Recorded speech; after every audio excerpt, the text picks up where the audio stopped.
Hello, people. Oh my fucking God, have I missed you? I'm not even kidding you. I have missed you so much.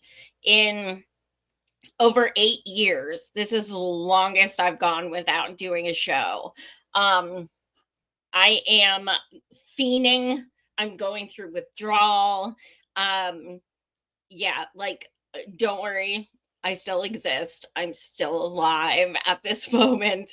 Um, my mom has actually been in the hospital for the past 15 days. So I've been trying to help take care of her, be her advocate because they're, um, and stuff like that. And then I'm also finishing, in the literal finishing days of my book. So it's just kind of all happening at once. So yes, my book is going to be out so soon and it looks so good. And I'm so fucking excited for you guys to read it. It's called Our Friend Temujin, and it's about political prisoner Temujin Kensu. If you've watched my show, you know that I've been interviewing him for 5 years. He's been wrongly incarcerated for almost 40 years. I recently, back in January, flew out to Michigan to interview him in prison. And this book has a lot of that transcript, and also it's a lot of documents and photos and evidence, and also my personal experiences with him. If you are a true crime fan, I do have submissions from the top true crime podcasters. They have sent me things to include. I also have my dear friend, Reverend Annie Chambers, Black Panther, revolutionary. She submitted something for me. Muhammad Ali's daughter, Kalia, she gave me something. The co-creator of the Innocence Project, Jason Flom, he sent me something. So there are so many amazing things in this book, and I cannot wait for you guys to read it. You can pre-order if you want at temujinkensu.com, TEMUJINKENSU. At the very least, you can go on and see what the book is about, pictures, information about the wrongful conviction, things like that. But yes, I'm so excited. But I digress. Yeah, I've been going through withdrawal because it's been so crazy with everything else. But tonight I was like, yeah, I can't do a full-time show, because I'm in the middle of doing final edits and, just tightening everything up and stuff. But did you guys see the fucking news about Israel? Oh my God. I'm calling this episode Karmageddon because fuck you, terrorist state of Israel. So apparently, Jerusalem is on fire. And so the Israeli government are actually pleading with other countries like Italy and what have you to try and get them to come help um, give them resources so that they can put out these fires. Um, which is kind of like, okay, interesting. But then Haaretz comes out later today and they say, oh, by the way, uh, they admitted that the fires in Jerusalem happened because they were burning stuff in Palestine and it kind of spread. So, Karmageddon. I mean, let's be clear, everything that's burning is Palestine. Like, we know that, obviously. Um, but it's almost like you've been burning babies and children and mothers and doctors and healthcare workers and such for 18 months, and now you are begging for help. Interesting, interesting. So how long will it be before the US helps?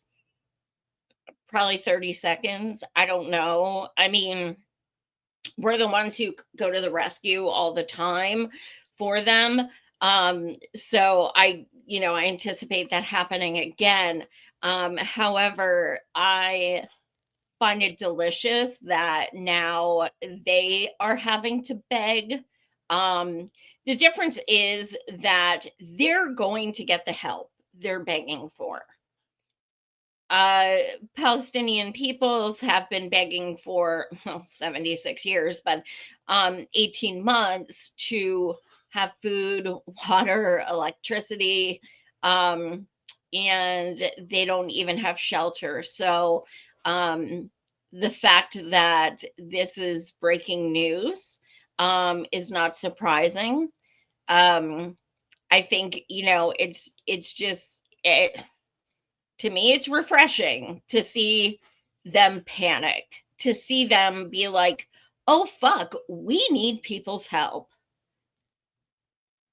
Are they going to learn anything from this? Fuck no. Hell no. Not a chance. We don't expect that. We know better.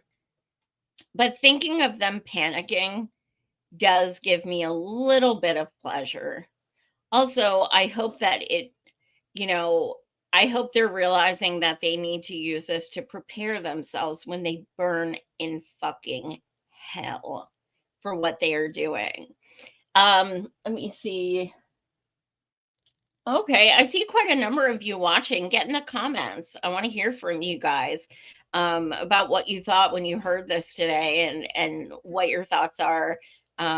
Who's going to jump in and help them, etc. So this made me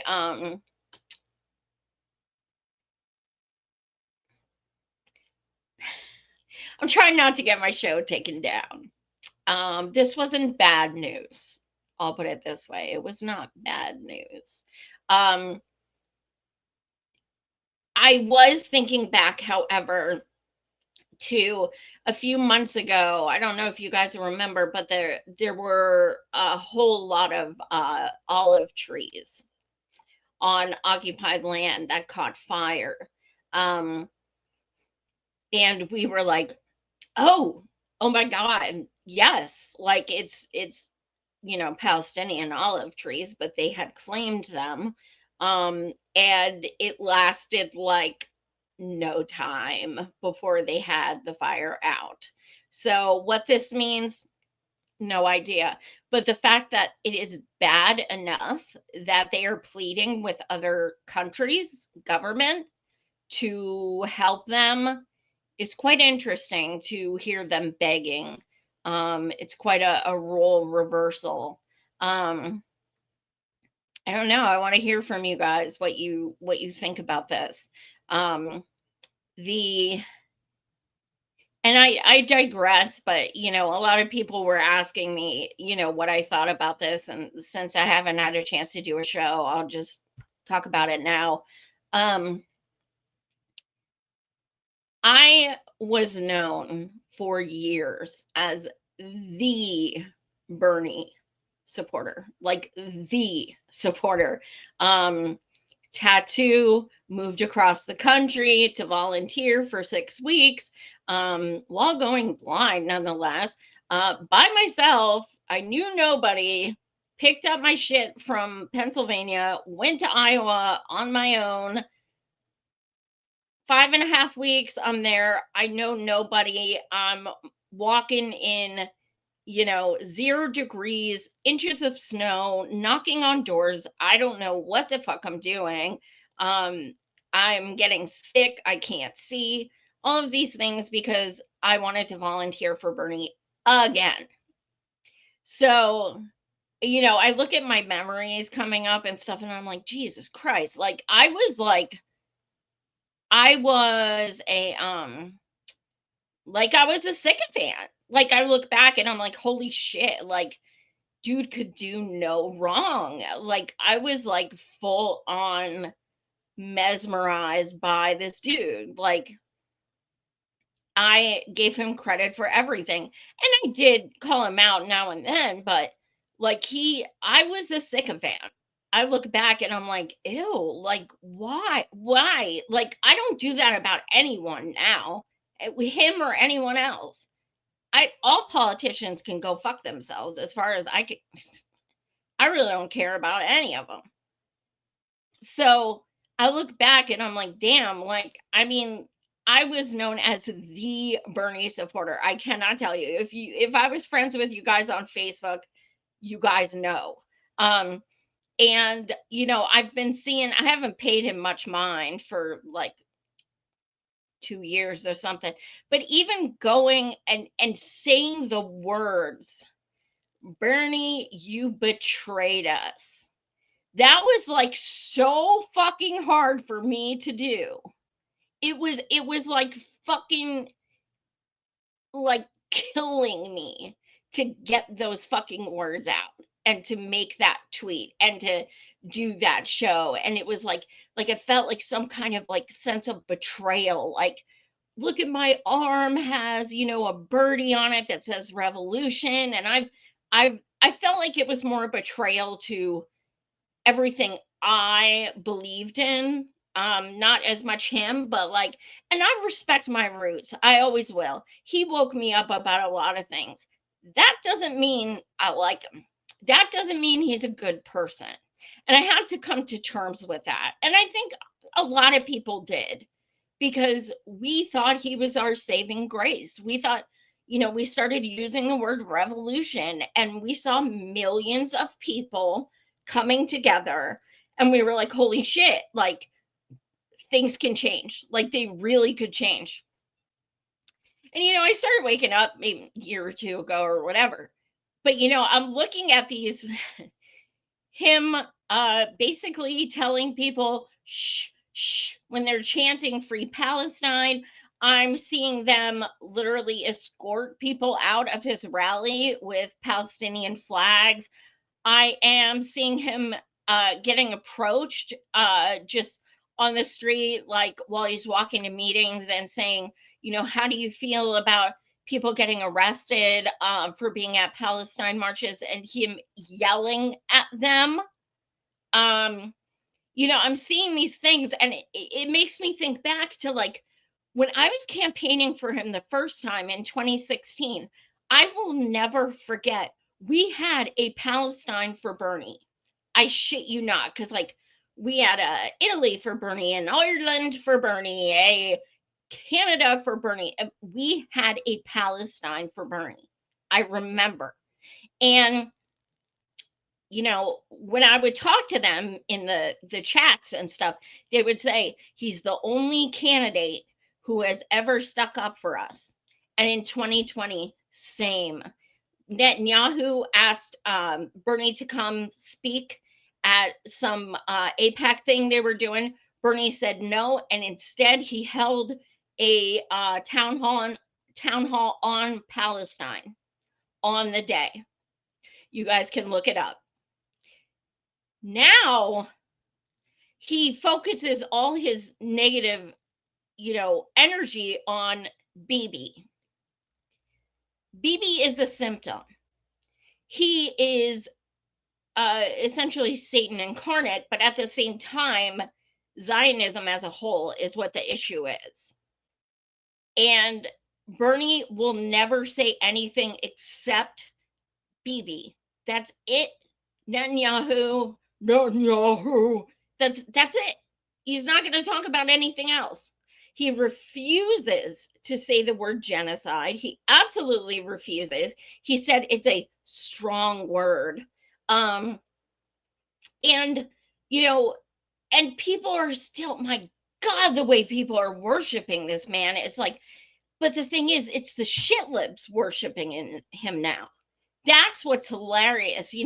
I wrote my first book, the Yas Queen Chronicles. It's a shit lib parody about how much they hated Bernie and how they would say things like they wanted him to be unalived and all of these things. And now they're like, yeah, Bernie, because like nobody in the Thames like is doing anything except like hiding. And they're like, oh, at least Bernie and AOC are out there. And it's like, I thought we agreed that, like, no, for both of them. And now all of a sudden they're your heroes because they're going out and saying things that are the antithesis of what they were just campaigning for Kamala about. Like, don't come at me with, we need to break up money in politics when you were just on stage saying everyone needed to vote for Kamala. Don't come at me with the minimum wage is too low. Don't come at me with the environment. Don't come at me with healthcare. Don't come at me with any of that fucking shit when you were just on the stage with Kamala not that long ago telling everyone to vote for her. Fuck that. Like, miss me with that. Seriously, don't. So people are praising them like, oh my God, it's so good to see them. And look, if a Republican wasn't president, they would not be saying shit. Do we really not know that by now? Do we not know that for 4 fucking years, they didn't do shit because Biden was in office? Now Trump's elected and everyone wants to be like, oh, Bernie and AOC, they're part of the resistance. What in the actual fuck is going on? We need to actually realize nobody can fucking save us. Nobody. Literally nobody. Your heroes will disappoint you. Do not have heroes. No gods, no masters. Fuck this shit. I remember seeing this quote that was like, thinking a politician is your friend is like thinking, the prostitute you pay really likes you. And that's so fucking true. They don't give a fuck about you, dude. They're literally asking you for money every time they send you an email. They don't give a fuck. Are people that desperate to be helped, to be saved, that they are just settling for people that they know damn right well did us dirty? I don't fucking get it.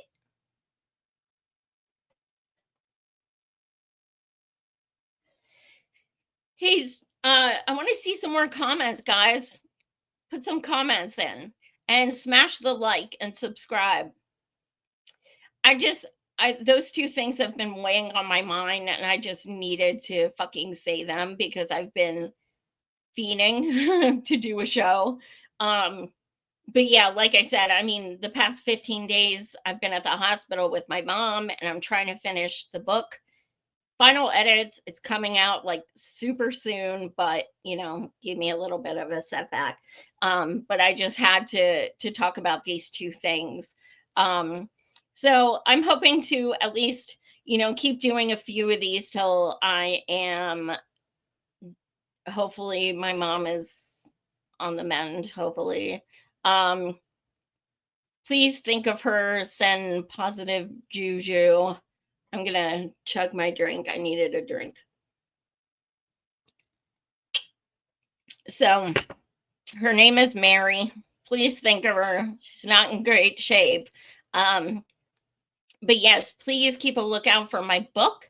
It is coming out so soon and I'm excited. Everybody, happy May Day. Remember, no shopping, no nothing tomorrow. Nothing.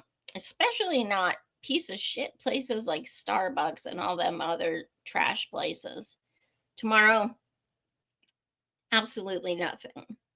Fight the power, power to the people, and free Palestine. Thanks for watching, guys. Smash the like and subscribe button. Much love.